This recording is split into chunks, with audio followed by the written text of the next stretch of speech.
Olá, o Jornal Mídia Max entrevista hoje o juiz Mário Isbalqueiro, presidente da Associação dos Magistrados de Mato Grosso do Sul. E o nosso assunto aqui é o marco de um ano de atuação dos 17 novos juízes substitutos do Tribunal de Justiça do nosso estado. Doutor Mário, muito obrigado pela tua disponibilidade em conversar com o Jornal Mídia Max, seja bem-vindo. E para a gente já começar a nossa conversa, eu queria saber, né, como foram aí esses primeiros 12 meses de atuação desse novo grupo, né, de magistrados que assumiram cargo no TJ e como que é a responsabilidade desses juízes substitutos hoje na nossa corte. Seja bem-vindo. Muito obrigado, agradecer ao Mídia Max a entrevista, a toda a equipe aqui. Então, em janeiro agora de 2026, até olhando os concursos da magistratura de Mato Grosso do Sul, eu verifiquei que nós temos uma turma fazendo 37 anos de carreira, que a 11ª, salvo engano, do estado, e essa última turma que está fazendo um ano de magistratura. Então a gente tem uma turma muito experiente, alguns aposentados, os que ainda estão na ativa são desembargadores, e uma turma que são juízes substitutos ou juízes que já estão nas suas primeiras comarcas, boa parte deles já. E o juiz é aquele cara que vai fazer concurso muitas vezes distante da sua casa. Então a gente tem uma maioria que não é nem de Mato Grosso do Sul, e quando é de Mato Grosso do Sul, dificilmente ele vai trabalhar na cidade que ele viveu às vezes, né, toda a juventude até passar no concurso. Então ele vai sair lá de São Paulo, Porto Alegre, Curitiba e vai morar em Angélica, Pedro Gomes, né, nas cidades pequenas do estado, porque a carreira do juiz estadual ela é dessa forma. Então ele passou no concurso, né, passa no exame nacional, passa nas 3, 4 fases de concurso e depois que ele passa pelo cursinho, são mais ou menos 6 meses sendo monitorado ainda no começo da carreira, e daí ele vai para sua comarca e vai trabalhar lá na cidadezinha, que ele vai trabalhar com todas as áreas, né? Então ele vai trabalhar com questões de família, questões de contrato, questões criminais, e tem essa adaptação. Justamente se começa nas cidades pequenas para que tenha essa adaptação. Teoricamente a cidade pequena tem menos problemas, né, menos complexos do que as cidades maiores, nem sempre é assim, mas teoricamente é assim que funciona e eles estão concluindo essa primeira fase aí com êxito. Doutor Mário, então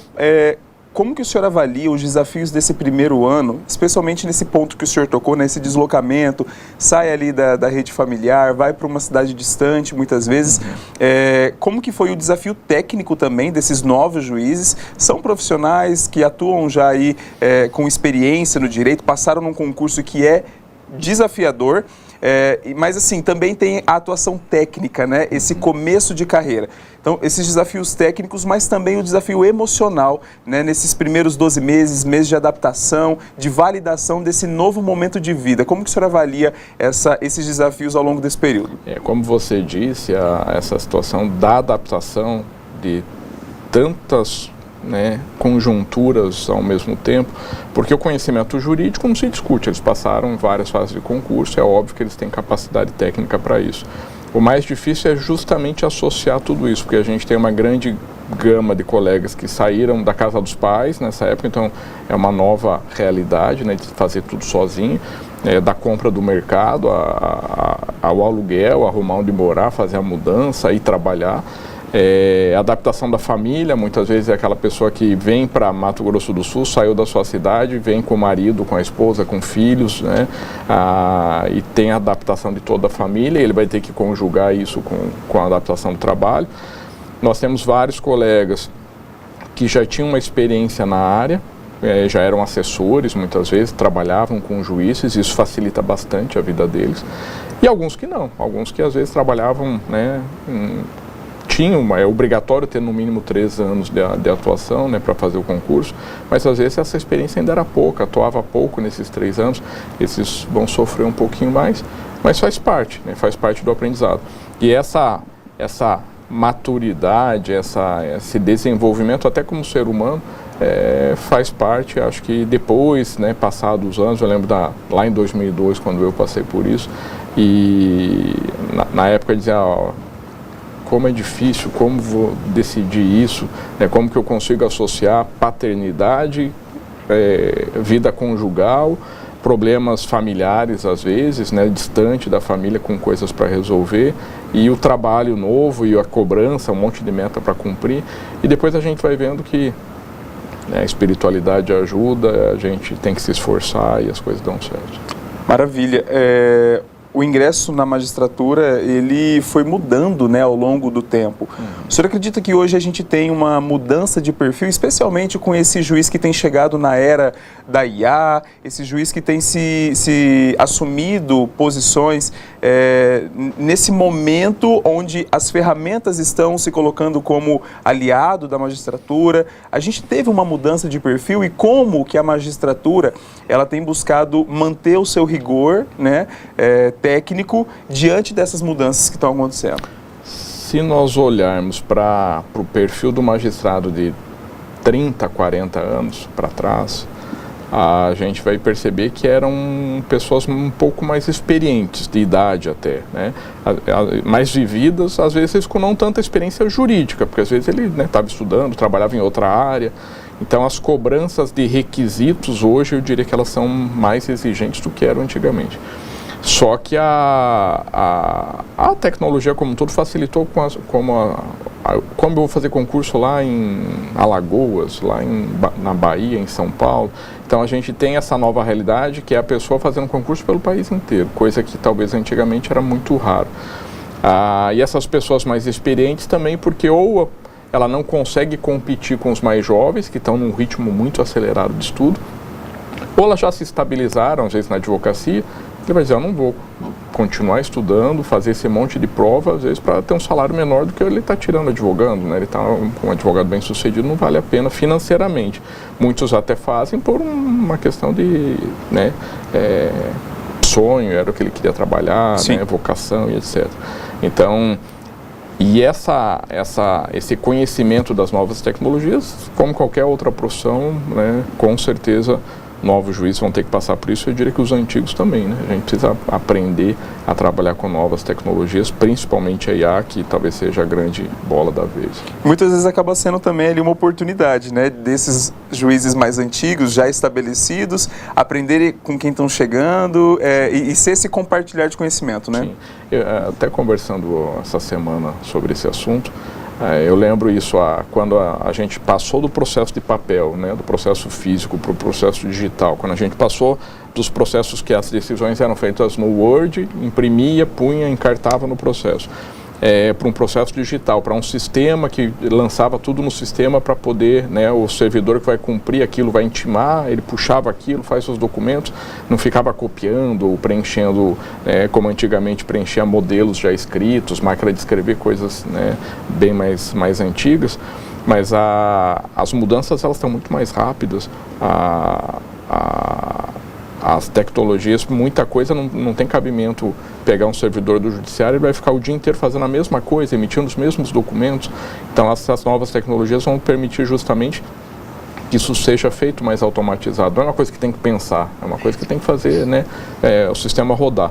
E ao mesmo tempo, aqueles colegas que talvez tenham sofrido muito nessas mudanças lá atrás, né, principalmente os mais experientes, que já estavam no final da carreira, hoje a gente vê que mesmo os mais experientes já estão mais acostumados com essas mudanças. Acho que vem sendo tanta mudança que mesmo para o pessoal mais experiente todo mundo vai pegando, aí às vezes sofre um pouquinho mais, mas todo mundo vai se adaptando. Maravilha. O senhor representa, então, preside, né, a AMANSU, Associação dos Magistrados de Mato Grosso do Sul. A entidade, a gente sabe que ela vai ser ali uma organização para a defesa, né, dos interesses desse grupo, desses profissionais, mas de forma muito prática para a sociedade. Como que a AMANSU tem trabalhado hoje o desenvolvimento dos magistrados no nosso estado? E quais são as preocupações que a associação tem tido com essas mudanças, essas transformações, especialmente as transformações digitais, em defesa do direito do cidadão mesmo, doutor Mário? Como que a associação ela tem olhado para as necessidades da sociedade e buscado trazer essas reflexões para dentro do seu quadro de associados? Ótima pergunta. Então, a associação ela atua, se for, primeiro tendo um olhar interna, corporis, né? Acolhendo esses juízes, né, vendo o que está precisando, às vezes problemas de saúde, aquele juiz já aposentado, velhinho, que às vezes tem dificuldade para, né, manusear algum tipo de sistema, buscar o plano de saúde, ver o que está acontecendo. Então, faz esse tipo de amparo. A questão de lazer, né, a gente tem a nossa estrutura de lazer, que todo mundo, né, ela é mantida com o pagamento mensal, que é descontado do salário de cada um que é associado. Quase todos os magistrados são associados, né, com exceção, acho que é uma pessoa só.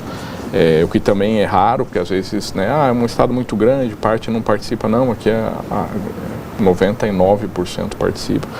E olhando para o outro contato nessa relação, né, com a sociedade, então, esse tipo de representação como aqui, né, como que vai ter o contato do Media Max com os magistrados? Então, ajuda nesse meio campo, seja a assessoria do tribunal ou, no caso, a nossa assessoria da associação, com a Neiba ou comigo, com os outros poderes, né, tem esse contato com o governo do Estado, com a Assembleia, com os órgãos em Brasília, com o CNJ, com ministros em Brasília. Então, quem representa a associação é quem representa os magistrados.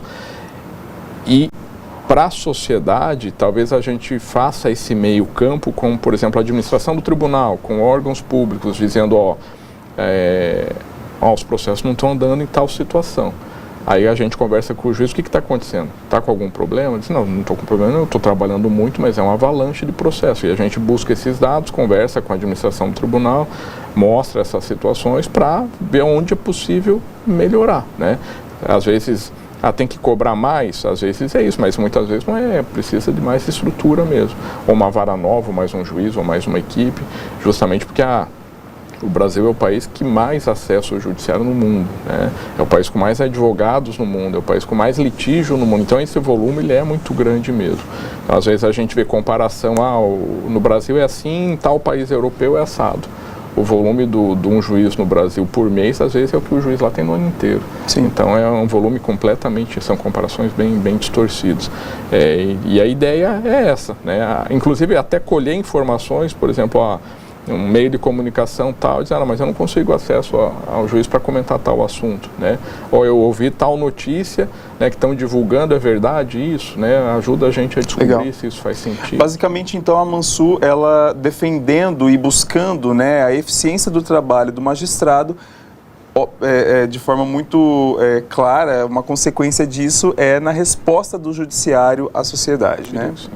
Maravilha. Doutor, para a gente encerrar, então, a gente sabe que a carreira da magistratura é um sonho para muitos jovens profissionais que estão aí iniciando a sua formação no direito, saindo da sua graduação. Que mensagem que o senhor, com quase 3 décadas de atuação na magistratura, deixa para esses novos jovens? O que precisa ser prioridade para que esse jovem possa chegar até uma corte judiciária, uma corte superior? Qual que é a mensagem da Mansu?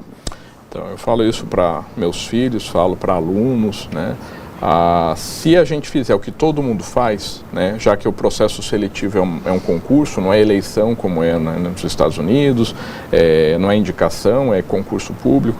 Então, se eu fizer o que todo mundo faz, a chance de eu passar, a não ser que eu tenha, né, um nível de conhecimento acima da média, um QI diferenciado, vai ser igual de todo mundo.